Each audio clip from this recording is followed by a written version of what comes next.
The Chicago wind cut through my coat as if it wasn't there, finding the gaps in my scarf with cruel precision as I trudged up the cracked sidewalk to my apartment building. February had settled into the city with its usual gray malice, turning everything the color of old dishwater. My marketing specialist badge still hung around my neck, a laminated reminder that my 55th hour of work this week had finally ended. I should have been thinking about the presentation I'd nailed or the client email that praised my campaign strategy. Instead, all I could think about was collapsing on my second-hand couch and pretending the world didn't exist for a few precious hours. The security door of the complex clicked shut firmly behind a delivery driver who was just leaving. I reached for my fob, noting the handwritten sign taped to the glass. Security cameras under maintenance. Typical for the West Side. But at least the magnetic lock engaged with a reassuring thud, separating the chaos of the street from my small sanctuary. I stopped complaining about the building's quirks long ago.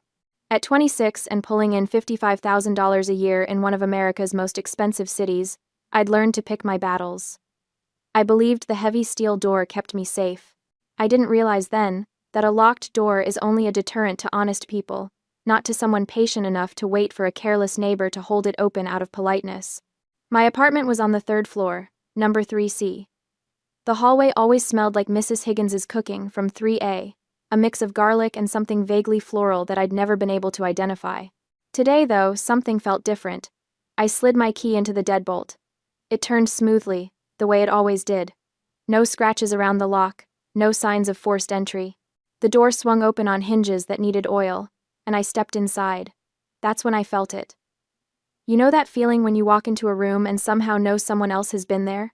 It's not logical. It's not something you can point to and say, aha, evidence. It's deeper than that primal. A shift in the air, a disturbance in the energy of your private space. My $800 TV still sat on its cheap IKEA stand, the screen reflecting the fading afternoon light. My laptop remained on the kitchen counter where I'd left it that morning. Nothing was missing. Nothing was obviously wrong. But everything was wrong. I set my purse down slowly, my hand instinctively reaching for my phone. The photos on the shelf, the one of Hannah and me at her graduation, the one of Maya and me at that karaoke bar, they were angled differently, just slightly, as if someone had picked them up to look at them, then set them back down without paying attention to exactly how they'd been positioned. I moved toward the kitchen. The smell hit me then. Tomato sauce. Rich, seasoned, definitely homemade. But I hadn't cooked anything with tomato sauce in weeks. My fridge contained half a rotting bell pepper, some questionable milk, and a drawer full of takeout condiment packets. That was the reality of working 50-hour weeks on a survival wage. My heart started hammering against my ribs. The rational part of my brain screamed at me to call 911. Someone had been in my apartment. Someone had been in my space, touching my things, cooking in my kitchen. But then the other voice kicked in, the one I'd been training since childhood. The voice that said, "Don't make a scene. Don't overreact. Don't create drama where there might be a reasonable explanation." Maybe I was being paranoid. Maybe the photos had always been at that angle and I just hadn't noticed. Maybe the smell was drifting from a neighbor's apartment through the heating vents. Maybe I was losing my mind after another brutal week of deadline after deadline, of making $55,000 stretch across rent, utilities, student loans, and the basic human need to occasionally eat something that didn't come from a microwave. My phone buzzed in my hand, making me jump. A text message. From Mom. I stopped by to leave some food and see if my daughter is okay. Your fridge was too empty. The words on the screen blurred as my vision tunneled. My breath came shallow and fast. She was here. My mother had been in my apartment, walking through my rooms, opening my refrigerator, judging the contents of my life. Another text followed immediately. Used my spare key. Hope you don't mind. Love you. Hope I don't mind. The memory crashed over me like a wave, pulling me under. 2 years ago, moving day. I'd been so excited, so proud. My first apartment, my first real taste of independence after 4 years of college and 2 years of living at home while I saved up for a security deposit. Patricia Shepard, my mother, had helped me carry boxes up those 3 flights of stairs. She'd admired the space, even though it was tiny and the bathroom tiles were cracked and the bedroom window looked out onto a brick wall. She'd hugged me tight and told me how proud she was. And then, as she was leaving, she'd paused at the door. Honey, would you mind if I kept a spare key? You know, just for emergencies. What if you lock yourself out? Or what if there's a fire and you're not home and the firefighters need to get in? Or what if you get sick and I need to bring you soup? Her voice had been so reasonable, so maternal, so full of concern. I'd hesitated. Something in my gut had twisted, a warning I didn't understand. But how do you say no to your mother? How do you tell the woman who raised you that you don't trust her with access to your home? What kind of ungrateful daughter would that make me? So I'd said yes. I'd handed over that spare key with a smile, believing I was just being practical, believing that her controlling nature was just love manifesting in an overprotective way. I stood in my violated kitchen now, staring at that text message, and felt the fool I'd been. My hands shook as I pulled up her contact and hit the call button. It rang 3 times before she answered. Leah, I was just thinking about you. Did you get my message? I left you some nice chicken casserole in the fridge. You looked so thin the last time Mom. My voice came out harder than I'd intended. You can't just come into my apartment whenever you want. Silence on the other end. Then, in a smaller voice, I was just trying to help. You didn't ask permission. I'm your mother, Leah. Since when do I need permission to make sure my daughter is eating properly? You work those terrible hours at that job, and I know you're not taking care of yourself. Someone has to. I'm 26 years old. I can take care of myself. Can you? Her voice shifted, taking on an edge. Because your fridge told a different story. Half-empty shelves, expired milk. Stop. The word came out sharp enough to cut. You went through my refrigerator? I was putting the casserole away. I had to make room. My free hand gripped the kitchen counter so hard my knuckles turned white. I need that key back. Another silence. Longer this time. When she spoke again, her voice was thick with tears. You're going to take away my key? You're going to lock your own mother out like I'm some kind of criminal? Mom, please don't. After everything I've done for you. After all the sacrifices your father and I made. After the college tuition. After the years of putting your needs first. After, her voice broke on a sob. Is this how you repay us? By treating me like I'm not even welcome in my own daughter's home? Guilt crashed through me, hot and familiar. This was the dance we'd done my entire life.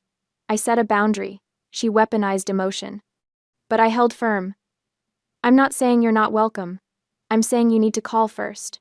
You need to ask. You can't just walk in whenever you feel like it. Fine. The word was clipped, cold. Fine, Leah. If that's how you want it. I'll give you back your precious key. I'll meet you tomorrow after you get off work. Will that satisfy you? Yes, thank you. She hung up without saying goodbye. I stood there in my kitchen, in the apartment that no longer felt like mine, and wondered if I'd just won or lost. The casserole sat in my fridge, still warm. I couldn't bring myself to eat it. The next evening, Patricia met me in the building lobby. She was dressed immaculately, as always pressed slacks, a cashmere sweater, a pearls at her throat. Her eyes were red-rimmed, and she made sure I noticed. Here. She pressed the key into my palm, her hand lingering over mine. I hope you know how much this hurts me. I'm sorry you're hurt, but I need this boundary. Boundaries. She said the word like it tasted bitter. That's what your generation calls basic ingratitude, I suppose. She turned and walked away before I could respond, her heels clicking against the lobby tile with sharp, angry precision. I held the cold metal in my hand and felt a small surge of victory. I'd done it. I'd taken back control. I had no idea it was just the opening shot. 3 days of relative quiet passed, lulling me into a false sense of security. I'd started to relax, to believe that maybe Patricia would actually respect the boundary I'd set. I should have known better. It was Friday evening when the paranoia crept back in.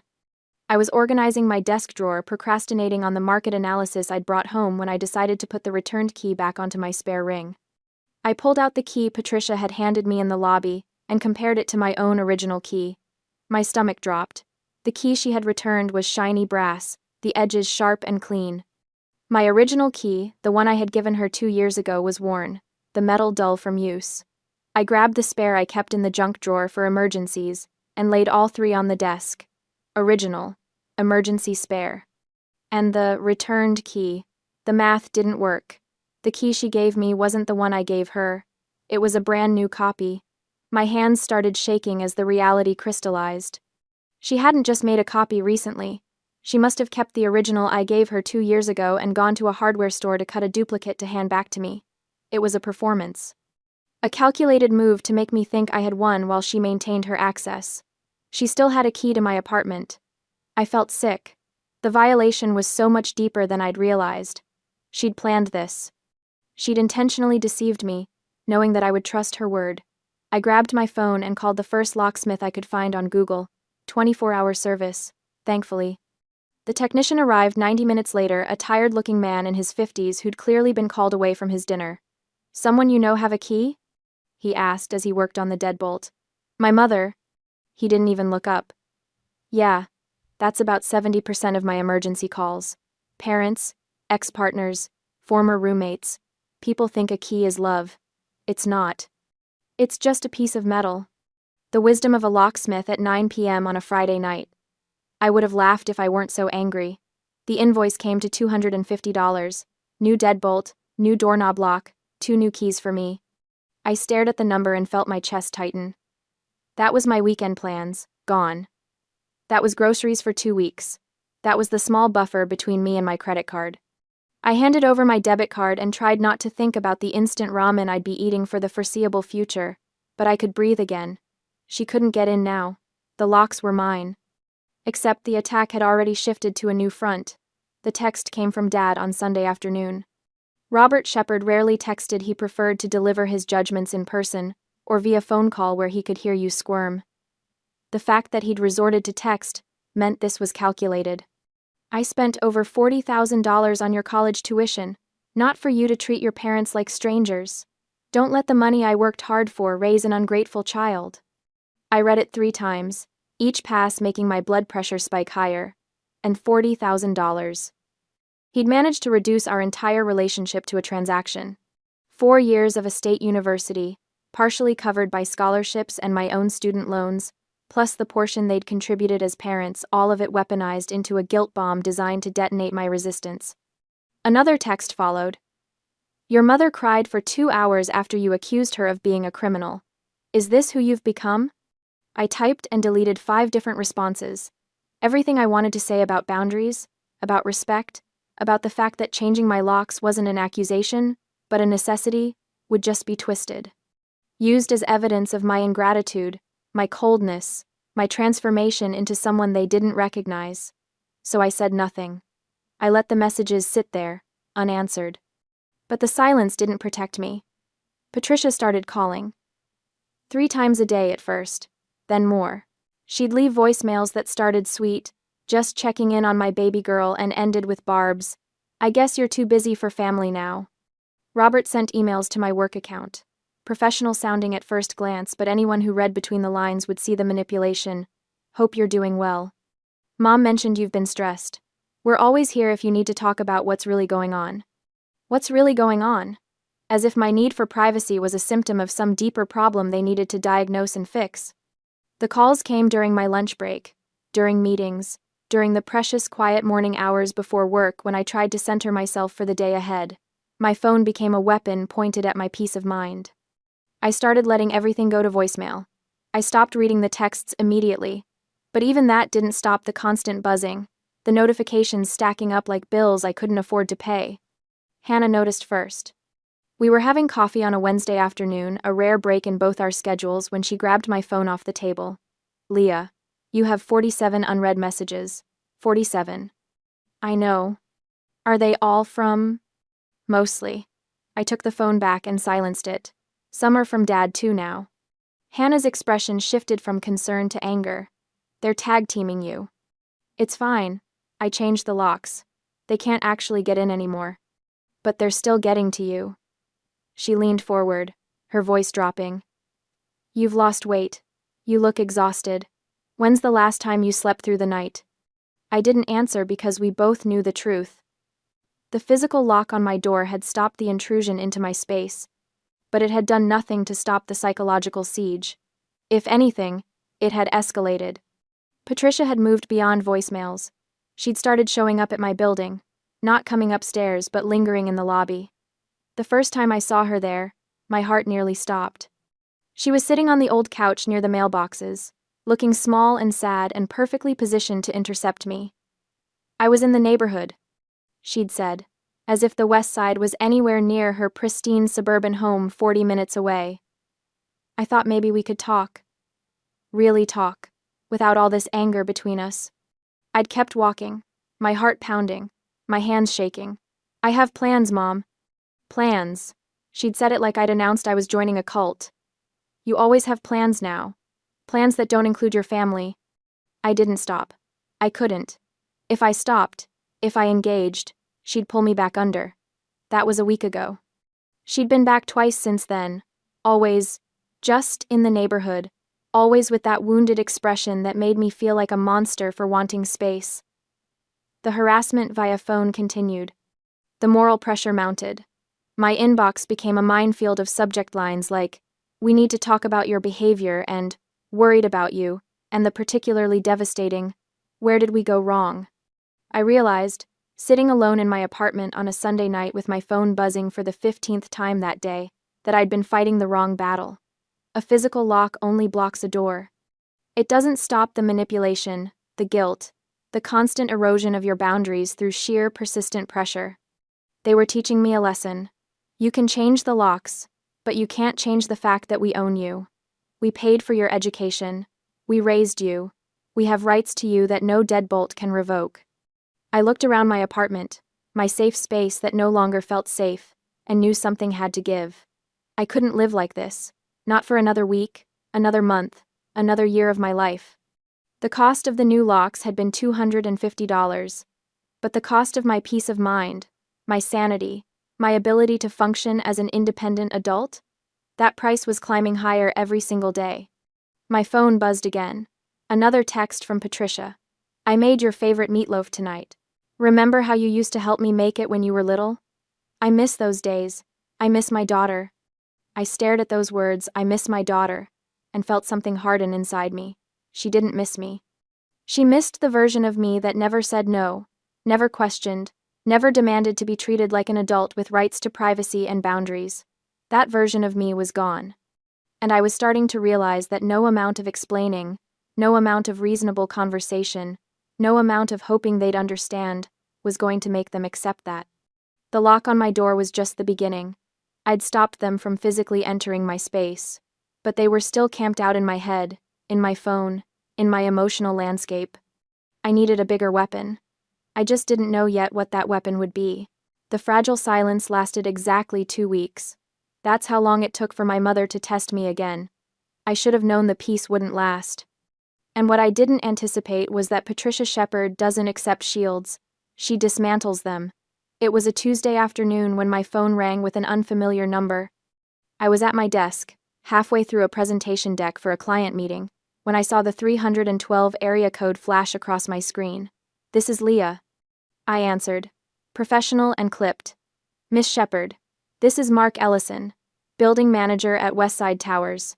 His voice was cold, stripped of any warmth or courtesy. My stomach dropped. "We've had an incident in the lobby involving a woman claiming to be your mother." The world tilted sideways. "What kind of incident?" I managed, though I already knew. Deep down, I'd always known it would come to this. "The police are here, Miss Shepard. I think you need to know what happened." 20 minutes earlier, according to Mark's account, my mother had walked into the building lobby with her usual confidence, the kind that comes from never being told no. She'd marched straight to the elevator bank, pulled out her old key, and inserted it into the call button panel. Nothing. She'd tried again. And again. The key that had granted her unauthorized access for months was now just a useless piece of metal. That's when she'd pivoted to the reception desk. "I need you to let me into my daughter's apartment," she'd announced to Marcus, the security guard who'd been on duty. Not asked. Announced. Marcus, to his credit, had followed protocol. "Ma'am, I'll need to see your ID and confirm you're on the approved visitor list." "I don't need to be on a list. I'm her mother." The way Mark described it, her voice had already started rising, that sharp edge I knew so well creeping in. "She's sick. She needs me." "I'm sorry, ma'am, but your name isn't on the lease. and Miss Shepherd specifically requested that we not grant you access without her direct approval. And that's when Patricia Shepherd changed tactics. She didn't get violent, Leah. That would have been easier to handle. Mark's voice was tight over the phone. She stood right in the center of the lobby, tears streaming down her face, and started grabbing the sleeves of residents trying to pass by. She told them, "You were being held against your will." She told them you were suffering from a breakdown and we were stopping a mother from saving her child. I squeezed my eyes shut, a wave of nausea rolling over me. It was so perfectly calculated. When Marcus asked her to step back, Mark continued. She sat down. Right there on the marble floor in front of the elevators, she screamed, "I'm not going anywhere. Call the police. Let them see how you treat a worried mother." She had caused a scene, clogging the entryway, creating a spectacle that had residents pulling out their phones to record. She had weaponized the pity of strangers against the building's security protocols. The police had to intervene not because she was violent, but because she refused to comply with a criminal trespass order and was causing a civil disturbance. Mark finished. She forced our hand. By the time the officers arrived, my mother had fully committed to the role of the victim. She'd wept to the officers, showing them her old key as proof of her rights, begging them to force the building to let her in, but Marcus had his instructions. And Mark Ellison had the lease with only my name on it, and the police had a woman creating a disturbance on private property who refused to leave. They'd filed a report. Official. On record. Case number and everything. Then they'd ordered her to leave and not return. "Miss Shepherd." Mark's voice cut through my horrified silence. "I need to be clear about something. This building has a reputation to maintain. We have elderly residents, families with children, and we cannot have this kind of theatrical disturbance happening in our lobby." "I understand," I whispered, gripping my phone so hard my knuckles went white. "I'm so sorry." "If this happens again," he continued, and his tone was ice, "we will be forced to terminate your lease early. And I want you to understand what that means. It will go on your rental history. Your credit score will take a hit. Every landlord you apply with in the future will see that you were evicted for cause." My vision blurred. In America, your credit score isn't just a number, it's your second life. It determines whether you can rent an apartment, buy a car, sometimes even get a job. And rental history? That's the difference between having a home and being denied at every application. I was standing on the edge of a cliff, and my mother's hands were on my back. "It won't happen again," I said, and I meant it with every cell in my body. "I promise you, Mr. Ellison, it won't." "See that it doesn't." He hung up. I sat there at my desk, surrounded by the mundane trappings of corporate life, coffee cups and spreadsheets and motivational posters, and felt something crack open inside my chest. That evening, I called Hannah and Maya. We met at Maya's apartment, a cozy studio that smelled like vanilla candles and safety. I told them everything. The lobby, the police, the threat to my lease. The way my mother had weaponized her own performance to try to force her way back into my life. "She's going to ruin me," I said, and my voice broke. "She's going to destroy my credit, my rental history, everything I've worked for, and she doesn't even care. She'll burn my whole life down just to prove she can still control me." Hannah, who'd known my family since college, leaned forward and took my hands. Her eyes were fierce. "Leah, listen to me. They don't love you. They want to own you." "Hannah's right," Maya added softly.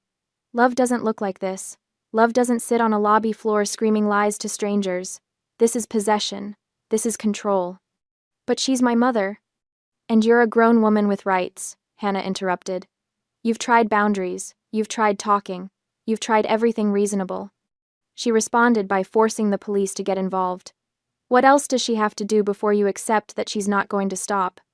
I looked at my two best friends, the only family I'd chosen for myself, and felt something shift.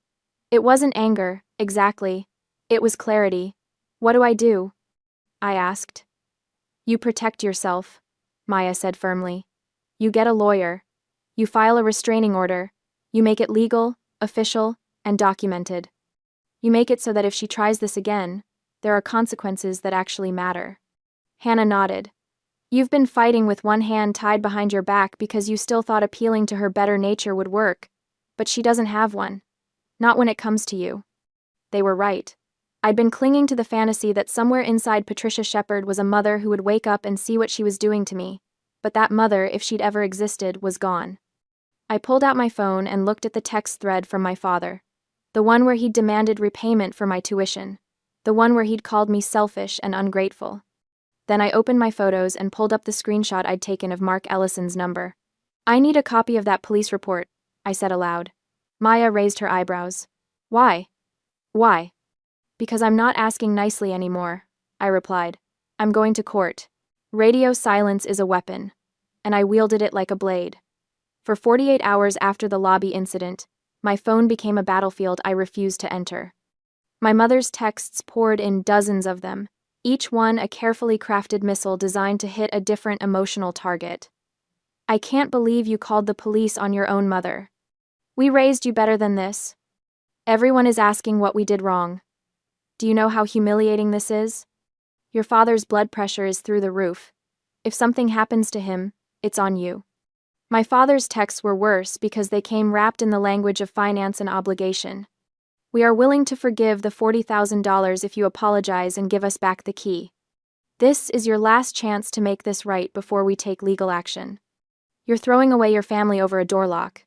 Think about what you're doing." I didn't respond. Not once. Each text went unanswered, each voicemail unplayed. I didn't block them, not yet, because every message was evidence. Every threat, every guilt trip, every manipulation was another brick in the case I was building. They thought my silence was fear.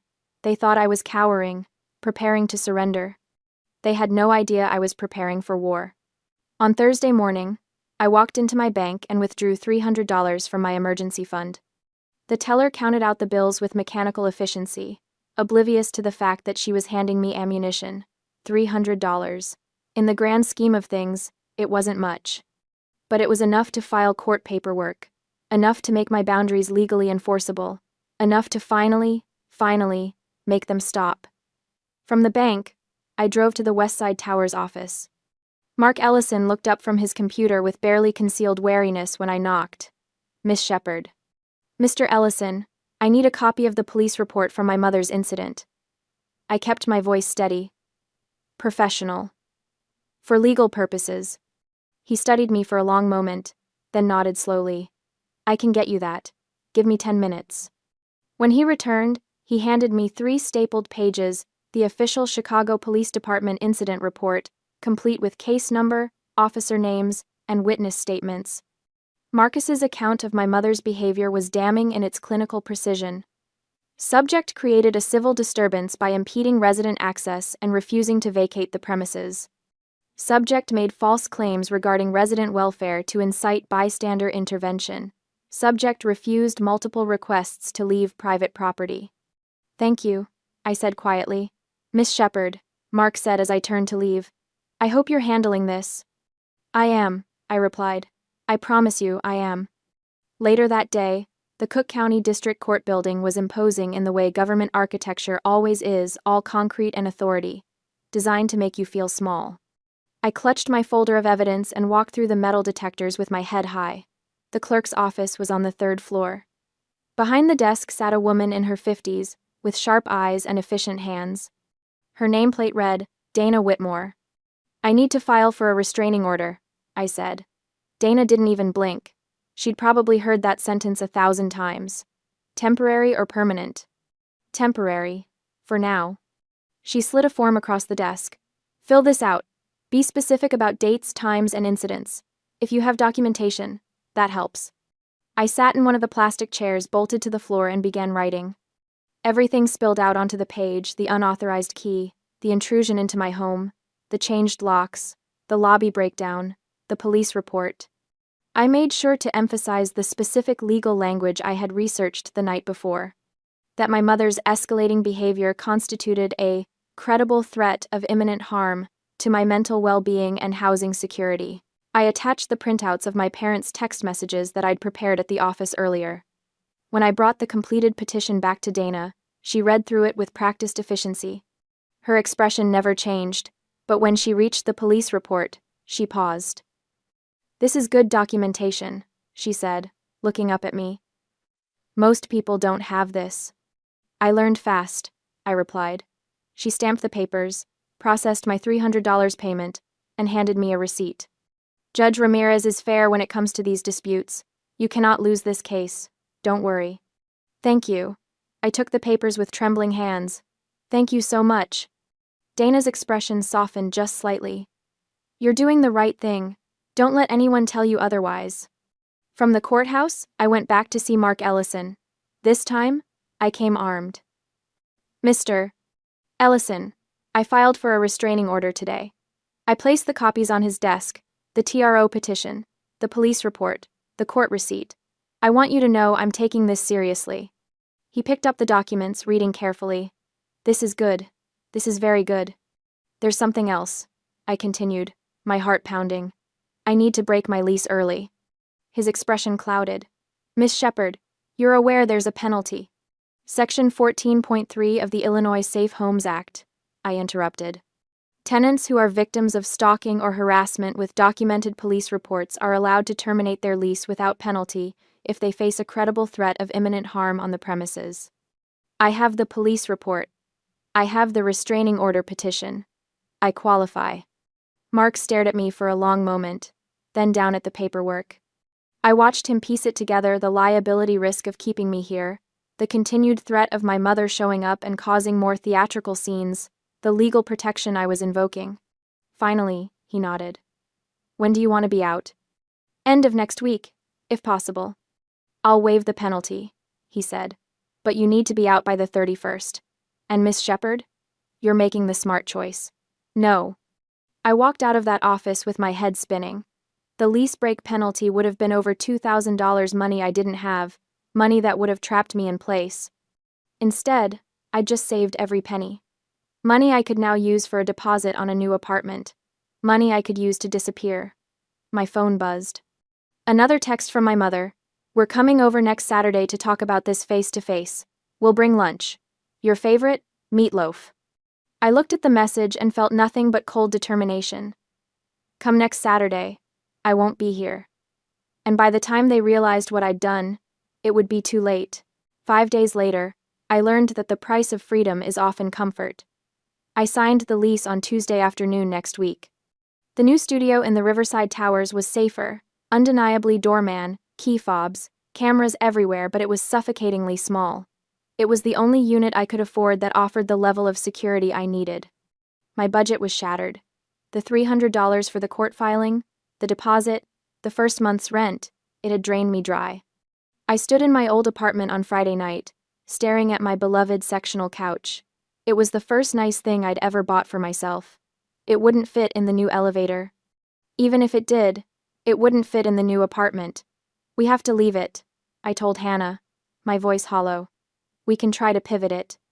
We can't, and I can't afford a bigger truck or a storage unit. So we dragged it down to the curb. I watched a scavenger pick it up 20 minutes later. That night, in my new, secure fortress of an apartment, I slept on a mattress thrown directly onto the bare floor. I ate instant ramen because I had exactly $30 left in my checking account to last me until payday. My back ached, my stomach growled, and the room was so small I could touch opposite walls if I stretched. But for the first time in 26 years, I slept without dreaming of someone breaking in. I slid the keys to the old place into the after-hours drop box at the management office at 2 a.m. Mark Ellison would find them the next morning, along with my forwarding address form which listed Hannah's place as my mailing address, not my actual new location. Another layer of protection. Another wall between me and them. Done? Hannah asked as I climbed back into the van. Done, I confirmed. Maya started the engine. Then let's get you home. Patricia and Robert drove to my old apartment on Saturday afternoon. I know this because Hannah, who'd been watching my old building from a coffee shop across the street, yes, we'd gone full surveillance mode, texted me at 3:47 p.m. They're here. Your mom's wearing a cream cardigan and carrying a casserole dish. Your dad looks annoyed. I imagined the scene. Patricia, armed with comfort food and crocodile tears, planning her intervention. Robert, probably rehearsing his speech about responsibility and debt and how I was being dramatic. Both of them convinced that I was cowering inside, too weak to maintain my boundaries, ready to crumble the moment they applied enough pressure. They'd knock on the door. No answer. They'd knock again. Harder. Still nothing. Patricia would press her ear to the door, listening for movement. Silence. Eventually, they'd find Mark Ellison. He'd check his records, his expression neutral and professional. Miss Shepherd terminated her lease. She moved out earlier this week. No, I don't have a forwarding address beyond her friend's P.O. box. No, I can't give you that information. Privacy policy. Hannah sent another text at 4:23 p.m. They just left. Your mom looked furious. Your dad was yelling at her in the parking lot. I stared at my phone, waiting. It rang at 4:31 p.m. Mother's cell flashed on the screen. I'd blocked their numbers days ago. But I'd known they'd find a way around it, eventually borrowed phones, new numbers, whatever it took. So I'd set up a separate Google Voice number and given it to exactly 3 people: Mark Ellison, my HR department, and the court. That number forwarded to my real phone, but with a special ringtone. This call was coming through that line. Which meant they'd either charmed my old building manager into giving it up or found it on some forgotten form. I answered on the 4th ring. Hello? Where are you? Patricia's voice was ice wrapped in fury.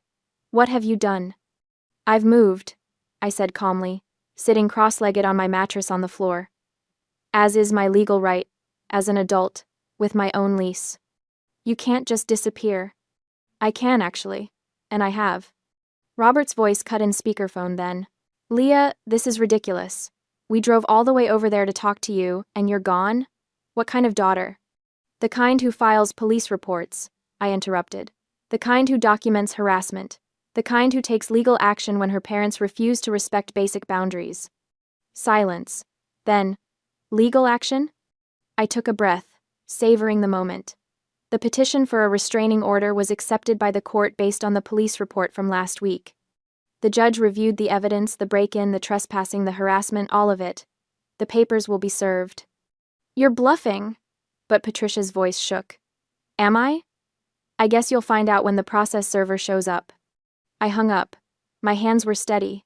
My breathing was calm. I felt powerful in a way I'd never experienced before. Not the cruel power of dominance, but the quiet power of self-protection. The power of boundaries enforced not by hope or guilt, but by law. Evan Brooks was waiting in their driveway when they got home that day. Hannah had given me his name. Her cousin worked at a legal firm that used him regularly. He's the best, she'd promised. Professional, persistent, and he doesn't take nonsense from anyone. I'd paid him $200 from my already strained emergency fund, worth every penny. According to Evan's text sent at 6:02 p.m., Patricia and Robert pulled into their driveway at 5:58 p.m., still arguing. He'd approached the driver's side window before Robert even turned off the engine. Robert Shepherd? Patricia Shepherd?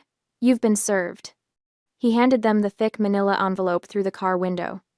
Inside, the temporary restraining order, the court date, the police report, copies of Patricia's texts, photos of my apartment after her intrusion, a detailed timeline of harassment. Everything documented, everything undeniable. Evan texted me a photo. My parents' faces visible through the windshield, pale and shocked, the envelope open in Robert's lap. Job done. They looked like they'd seen a ghost. Nice work, Miss Shepherd. I stared at that photo for a long time, my mother's mouth open in apparent protest. My father's hand frozen mid-gesture, a legal document he couldn't bully or guilt his way out of spread across his knees. They hadn't just lost control of me. They were facing consequences. Real ones. The kind that came with court dates and legal restrictions and public records. I saved the photo, then deleted it. I didn't need a trophy. I had something better. Freedom. By the time the seasons shifted 3 months later, the necessary coldness had set in, and my life had transformed completely. There were no tearful reconciliation coffees. No dramatic confrontations in parking lots. No surprise visits or ambush dinners. The temporary restraining order became a permanent one after a brief court hearing where Judge Ramirez reviewed the evidence, listened to Patricia's lawyer claim it was all a misunderstanding between family, and then stated flatly, weaponizing a building's security staff and creating a civil disturbance to gain access to an adult's home isn't a misunderstanding. It's harassment. Order granted for 1 year, renewable if violations occur. My life now existed behind a wall of professional security. The doorman at Riverside Towers, Marcus, a retired Marine with a warm smile and zero tolerance for nonsense, knew my face, knew my schedule, knew that absolutely no one came upstairs without my explicit approval. "Your parents?" he'd asked during my first week, after Patricia had somehow found my new building and tried to sweet-talk her way past the desk. "Especially not my parents," I'd confirmed. He'd nodded once. "Understood. Consider it handled." She'd tried twice more. Both times, Marcus had politely but firmly directed her to leave the property, or he'd call the police. Both times, she'd left. The third time he did call the police. She hadn't come back after that. My finances were still recovering. The move had drained my emergency fund despite the waived lease termination fee, security deposit, first month's rent, moving truck, Evans fee, and the painfully slow process of buying new furniture to replace what hadn't fit. My checking account looked anemic, my savings nearly depleted. I was still eating cheap meals, but they tasted better in a home that was truly mine. But I felt wealthy in ways that had nothing to do with bank balances. I felt wealthy when I came home to an apartment that hadn't been invaded. Wealthy when my phone rang and I didn't experience a spike of anxiety. Wealthy when I made plans without calculating whether they'd be interrupted by a surprise visit. Hannah and Maya had become my chosen family, the sisters I'd picked rather than inherited. We had dinner every Wednesday, a standing tradition, sacred and unbreakable. They'd been there for every moment of my escape, every small victory, every setback. "You seem different," Maya observed one evening, gesturing at me with her wine glass. "Lighter, somehow." "I am lighter," I agreed. "I'm not carrying their expectations anymore." Hannah raised her glass. "To boundaries. May they be high, strong, and equipped with security cameras." We drank to that. Work had become easier too. My boss had noticed the change in my demeanor during my annual review. "Your performance has improved significantly over the last quarter," she'd said, reviewing my metrics. "More focused, more confident in your presentations. Whatever you're doing, keep doing it." I'd smiled. Just some personal changes. Better work-life balance. What I didn't say: it's amazing how much energy you have for your actual life when you're not constantly defending yourself from invasion. My marketing campaigns had gotten sharper, more creative. I'd pitched 3 new ideas in the last month alone, 2 had been approved for implementation. My salary was still $55,000, but I'd been told a raise was likely during the next review cycle. I was building something, not just recovering from something, but actively building a life that was mine, shaped by my choices, protected by boundaries I'd fought for. One evening in late May, I sat on my small balcony, barely large enough for a chair and a potted plant, but mine, watching the Chicago skyline turn gold in the sunset. My phone was on the table beside me, silent. I'd gotten used to the silence. It had been terrifying at first. The absence of constant contact, constant demands, constant crisis. Now it felt like peace. The phone buzzed. I glanced at the screen. Unknown number. I almost didn't open it. But something, curiosity, maybe, or just the confidence that came from knowing I was safe, made me tap the notification. The message appeared. "Mom cooked the meatloaf you like. Dad says he'll forgive the money issue if you come home for dinner. We miss you." I stared at the words, analyzing them like a marketing strategy, which in a way they were. Marketing designed to sell me on the idea that I was still the daughter they could control. The meatloaf. Emotional manipulation. The comfort food of my childhood, weaponized to trigger nostalgia and longing. Dad's forgiveness. Financial pressure. The imaginary $40,000 debt, dangled like a carrot, the implicit threat that I still owed them, still needed their approval. "We miss you." The guilt trip. Not "we love you" or "we were wrong," just the simple implication that my absence was causing them pain, and therefore I was responsible for fixing it. I'd read enough psychology articles over the last 3 months to recognize the pattern. This was hoovering the attempt to suck me back into the cycle by any means necessary. When aggression failed, they pivoted to nostalgia. When commands didn't work, they tried bargaining. Classic narcissistic playbook. I felt something looking at that message. Not guilt that surprised me. Not longing or sadness or regret. I felt pity. And beneath the pity, a vast, cool indifference. Pity for 2 people so unable to accept reality that they were still trying the same tactics, still convinced that the right combination of emotional buttons would make me fold. Pity for the desperation behind a burner phone and a dinner invitation wrapped in manipulation and indifference, because their actions no longer held the power to hurt me. They couldn't see me as a person, only as a role they needed filled. Dutiful daughter, permanent child, emotional support system. I would never be that again. I tapped the number at the top of the screen. The options menu appeared. My thumb hovered over block caller for just a moment, not from hesitation but from acknowledgement. This was it. The final door closing. The last thread cut. I pressed it. The screen confirmed. Caller blocked. I set the phone down and looked back at the skyline. The city glittered in the growing darkness. 1,000 lights in 1,000 windows, each one representing someone living their own life, fighting their own battles, building their own peace. In the absolute silence of my balcony, with the city humming below and the stars beginning to appear above, I smiled. I was safe, and I was free.